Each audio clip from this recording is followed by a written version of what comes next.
Very pleased not to be joined by the one and only, the legendary, the internationally famous, the supremely handsome. I've been told that he can juggle from PHNX. It is the one and only Johnny Venerable. Johnny, thank you so much for taking the time to join us here at Block on the Boys. I'm excited about it. Thanks for having me. What'd you have for breakfast today? What did I had avocado toast for breakfast, and I technically Wow. don't eat breakfast. Yeah, playing into that narrative. I try to eat like around 10:30, 11. I try to do that intermittent fasting as long as I can. As a 35-year-old, 5'6" grown adult male, I got to watch what I eat. So no typical 7 a.m. breakfast for me. That's a real millennial kind of overall It definitely description is. in every sense. Also, avocado toast, kind of a great, Southwest sort of flavoring, I imagine, which is appropriate this week with the Dallas Cowboys visiting the Arizona Cardinals. An old school NFC East matchup, obviously. Yeah. You were kind enough. I reached out to you last week before the week 2 games to book you to kind of get ready to chat about this game. What has changed the most about, or what about your opinion has changed the most regarding the Cardinals from a week ago when I first DM'd you to now, with obviously the big lead against the Giants that didn't hold? Yeah, I don't know if anything's changed. I had confidence in Josh Dobbs before week 1. And it's unfortunate that they waited to bring him in. They had interest in March. We had that source on our show. Had they brought Dobbs in 6 months ago, they probably beat the Commanders week 1 because he played Mm-hmm. exceptionally well, especially in the first half against the Giants. So, I mean, if anything, they compete for Jonathan Gannon. Like, that can't be disputed. Yes, they're 0-2, but if you compare them to some of the other winless teams around the NFL, whether it's Houston, Carolina, certainly Chicago, like they are competitive well beyond their talent level. Now, my concern right now is the depth on the defensive line in particular is going to be challenged. They've lost 2 starting defensive linemen to injury over the course of the last week. They're missing starting linebacker Josh Woods. Buda Baker's out now. I mean, a unit that was already fairly undermanned is going to be tested even more so this week against that potent Dallas offense. So I think, again, competitive losses for a lot of people are great. It would have been nice to see them win one of these first 2 to get that monkey off their back because, frankly, they go into a really tough stretch and it starts this Sunday. Yeah, and I'm sure it's difficult to probably quiet all of they're just tanking stuff, right? It's one of those things that kind of overwhelms you. I don't, I'm not a fan of Jonathan Gannon just because I'm a Cowboys fan, right? I mean, that's Right. just the way things go. But I do think it's dumb when people take one tiny little thing and won't let it go. The obviously introductory press conference moment, like everyone decided then that Jonathan Gannon is just this stooge and nobody's willing to give him any benefit of the doubt. People are, I think it's strange, the grudge that Eagles fans are kind of holding on him, acting like he's the one, demerit against what was otherwise an impervious season. What has been the overall, you said they play for Jonathan Gannon. I mean, sometimes stories like that, they only exist on a national level and nobody gets the scoop as far as what's close and centered at home. Yeah, I think that he is the right coach for this team right now. And what I mean by that is this season was always going to be difficult. It's a transition year. And so they are stripping it down to the studs, and they need a guy that can come out there and be the face of the franchise right now. And he's that person. They've definitely overachieved defensively, despite what happened against the Giants in the second half.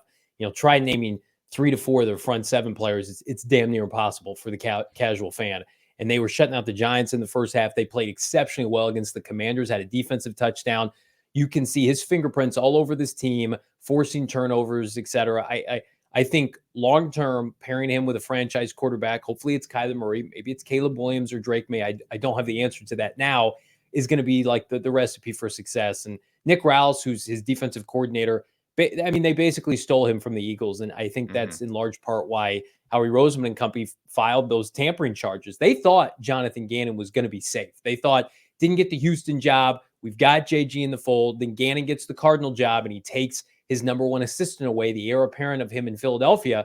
Like, they were upset about that. And, depending on who you talk to, they were also upset that they didn't have a window to talk to Vic Fangio. We'll go ask the Miami Dolphins how it's working out with Vic Fangio defensively right now. So it's not surprising from Eagle fans. Gannon just, I think, fits this market much better. It's a little bit more low key, for lack of a better term, than Philadelphia. His family's very happy here.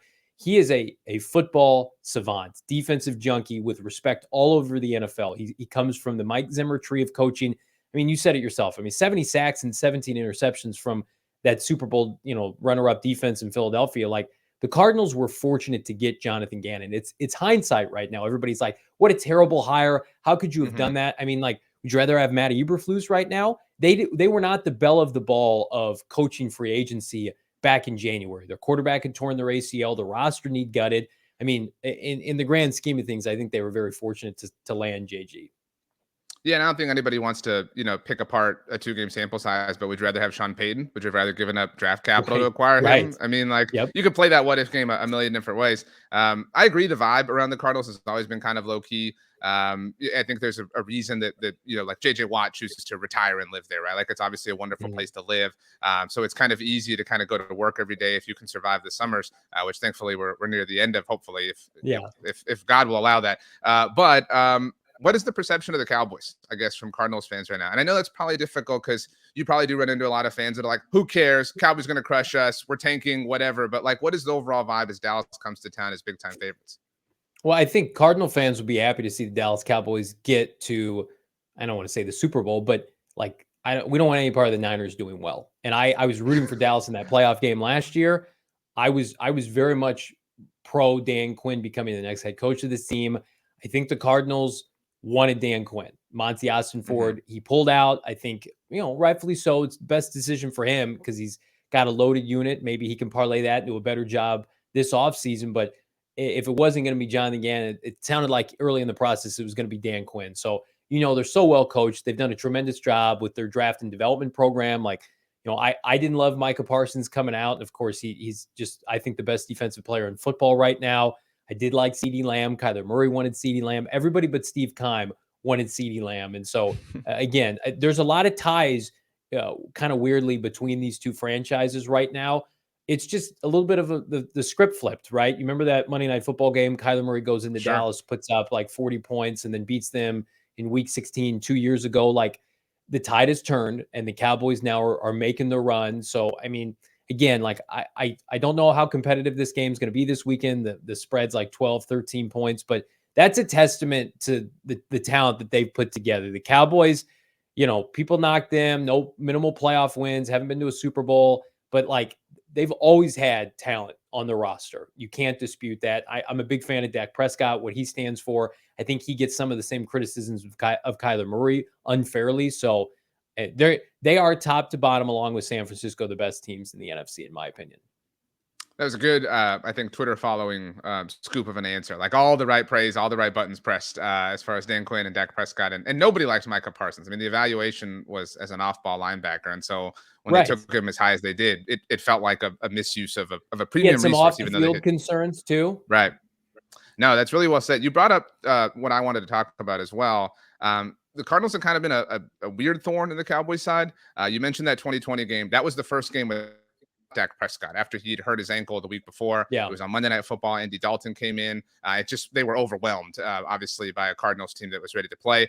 In 2021, the rough end of the season for Arizona then, that was the one win they picked up. And that was a game that a lot of Cowboys fans were kind of looking forward to. Obviously, there's a lot of, UT fans that root for the Cowboys, and so they didn't like Kyler Murray both through A&M and Oklahoma days. And then he'd had the comment in the offseason prior about how Dallas sucked, like when he was growing up and he was a kid. And so to not be able to silence that was really frustrating, I think, for a lot of Cowboys fans. So I do think there is this kind of, teeny tiny revenge factor, but these are two old school division rivals. But I've never really sensed any bad blood against the Cardinals, even though the Emmitt Smith thing happened. Like, you mentioned rooting for the Cowboys. Do any Cardinals fans hold ill will towards Dallas? I don't think so. I think the biggest point of frustration is that there are going to be more Cowboy fans at the stadium this weekend than Cardinal fans. And the Cardinals have no one to blame but themselves. I'm talking the ownership, the leadership group. Right. Like, when you're not winning games, they have 2 home wins in the last 2 years. I mean, think about that. Since the October of 2021, they've won twice in their own building. And Dallas and one has been was very the Hail successful. Mary? But no, I mean, it was or that was 3 years ago. It was actually a throwaway game against Houston. The last game that Watt and Hopkins played together that year, and then last year it was a Thursday night game against the New Orleans Saints. But that's it. And so that's right. The home environment has kind of been shattered. Harken back to the days of Kurt Warner and Carson Palmer, and that place was buzzing. Like, they got to rebuild that and earn that. But I mean, like, I am rooting for the Cowboys, like, tongue in cheek. Most Cardinal fans do not like the Dallas Cowboys, so I should probably preface it by saying that. But again, I it doesn't bother me like it does when Seattle, the Rams, or the Niners are humming. Like, we're not in the same division anymore. That's very much, as I've become, a young adult now in my 30s, like those are the teams I've rooted to hate. And it's been exceptionally difficult in the NFC West because you have three potential coaches that are going to the Hall of Fame in Kyle Shanahan, Sean McVay, and Pete Carroll. Like, that's where the Cardinals have really struggled, especially post, the Bruce Arians era. So I think the Dallas Cardinal matchup is a nice little footnote, like historically. Certainly that playoff game from the late 90s is something that people still talk about to this day, Jake Plummer and company. But the Cardinals and their fan base primarily are focused on the teams out west. That makes sense. It's funny you mentioned age. I didn't personally ever really like hate the 49ers. The 90s kind of, bad blood was obviously when we were a little bit younger, but the new age kind of losses for Cowboys fans. I do think there's a younger generation that hates them in a different way. But interestingly, these are former division rivals, but this game, you mentioned the line, 12, 13 points, wherever you look. A lot of people obviously expect Dallas to kind of roll out and get to 3-0. Josh Dobbs gave them a little bit of trouble last year in the penultimate week of the regular season. I'm sure you've looked into it and talked about it, but Tennessee had nothing to play for in that game because they needed the final week against Jacksonville to get in. So they kind of rolled Josh out to experiment, plan sort of a glorified preseason game, whereas Dallas was still trying to keep pace with Philadelphia for the division. And it was kind of a slow start. Dak had some of those weird interceptions and whatever the case may be. But so I think that's the name everybody's focused on as far as Cowboys fans. Who are some other players? You mentioned Budda Baker, obviously on injured reserve. Who are the guys that are kind of popping? Because you said, there's a lot of casual fans that may not be able to name a ton of players on this roster. Yeah, I think defensively, somebody that, I didn't have high expectations for into this year, but has really popped under Jonathan Gannon is Dennis Gardeck. A little bit of a tweener outside pass rusher, 3 sacks in 2 games. Zaven Collins, who went just, I think, 6 picks behind Micah Parsons. It really, once Mac Jones and Zaven Collins went back-to-back in that, 2021 draft, the talent went dry in an otherwise historic top 14 picks. And hopefully Zaven Collins can turn it around. He was an inside backer under Steve Keim and Cliff Kingsbury. Gannon said, no, we're going to play him outside. He looks more comfortable. He's got a long way to go. And then Keitrell Clark, who's a 6th-round rookie corner, has been starting for day one out of Louisville for Jonathan Gannon. I don't know if he's ever going to become like a CB1 and would prevent them on taking somebody like Kool-Aid McKinstry next April. But I do think that he's going to be a viable piece of the secondary. Like, it would not surprise me if he and Marco Wilson take turns of trying to cover CeeDee Lamb. And then offensively, Trey McBride at tight end is somebody I'm high on, 2nd-year player out of Colorado State. Much more explosive than Zach Ertz, but they love using 2 tight end sets. Ertz and McBride are going to get a lot of play again. And then another rookie, Michael Wilson out of Stanford, who was one of the last picks of the 3rd round. I did not like the pick at the time. He was hurt at Stanford, and all he's done since the Senior Bowl on has been borderline dominate. He had a dominant camp with the Cardinals, elevating himself as a rookie, albeit on a rebuilding team, to a starter as a late 3rd round comp pick of sorts. So, Paris Johnson Jr. was their 1st-round pick this year. I don't know if he's going to be matched up against Micah Parsons or if it's going to be DJ Humphries, but Paris Johnson Jr. in particular, 0 QB hits, 0 sacks allowed. So again, I don't know if it'll pay dividends Sunday, but the Cardinals have the right stuff going with the young players. They're doing what they need to do. If they're going to lose, you might as well lose and develop some guys. Sure, I think that's really well said. And a different sort of thing. I didn't understand the Sam Howell move for Washington, speaking of obviously Cardinals opponents, but that is kind of the cliche thing, right? Like, oh, if we're going to be bad, just throw the young guy out there, right? Like, just see, you never know. Like, why run this out with Jacoby Brissett when we have an opportunity to at least, glean some data? What would impress you from Dallas? What would, if they accomplish whatever, would you go, holy crap, I knew they were really good or whatever, but I didn't see this coming. I really thought they wouldn't be able to accomplish this. I know that's a weird question. Well, this weekend, I think that they need to win by double digits for me to be impressed, because the Cardinals are, again, they are struggling defensively, and that's putting it mildly. The culture shock of blowing a 28-7 lead from last week.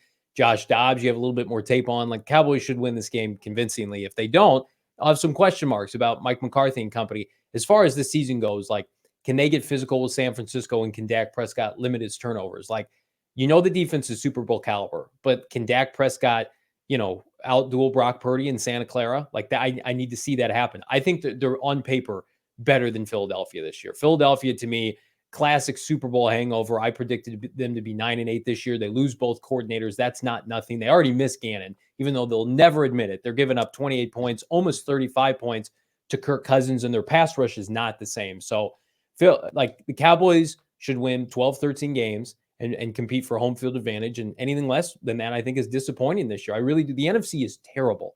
Dak Prescott is one of the best quarterbacks by default. That's not a knock on him in the NFC. And what the NFC South is trotting out, how average the NFC North is potentially, like it's a two-team conference right now. And I think Dak Prescott is better than Brock Purdy, but San Francisco is so well coached with Kyle Shanahan. I see it every year. I mean, it's going to be a coin flip. Certainly a throwback if those two teams meet in the NFC title game.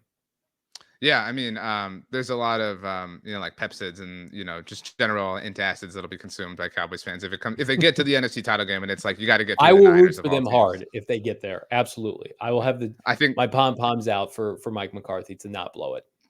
that's certainly much appreciated. I agree with you entirely that the Eagles missed Jonathan Gannon. There had to be a scapegoat, and they just really zeroed in their crosshairs on him. And then it became about him. And of course, he went to the team with the field. What is the like?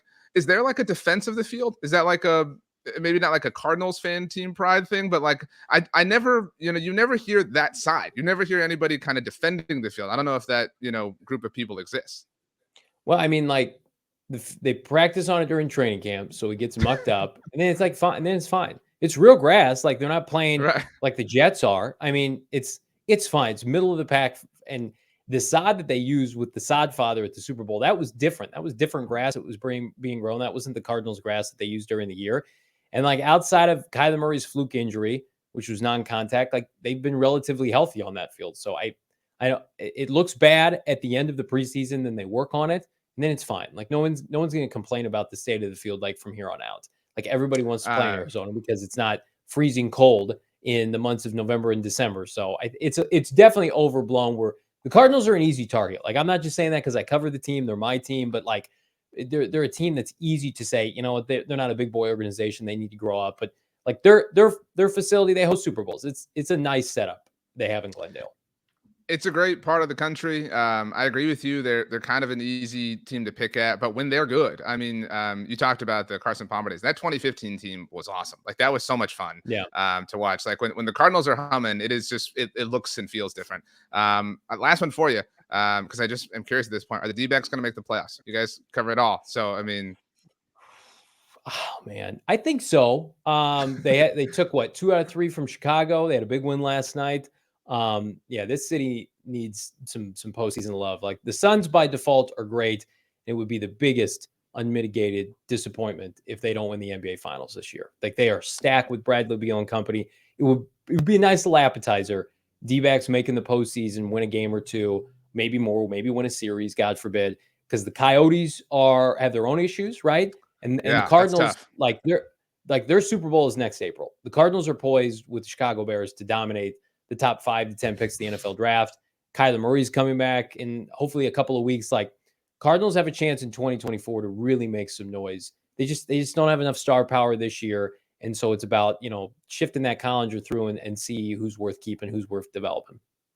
Yeah, I think that's well said. Should be a good few months once Kyler's back. You run it into the waste management. You know what I mean? The sun season takes off. Who knows? D-backs, do give you a little bit of joy in early October. Johnny Venerable on Twitter at Johnny Venerable from PHNX. Thank you so much for taking the time to join us. What's for breakfast tomorrow as we leave? Probably the same thing. I'm a creature of habit. I like my avocado toast. I am out of feta cheese. I have to go get some more. But yeah, it's tough. My kids eat those sugary cereals, and I do try to consume that, but my wife's like, better than that. So I don't do that. Well said. Johnny, thank you so much for taking the time to join us. Enjoy the game this weekend. You too, man.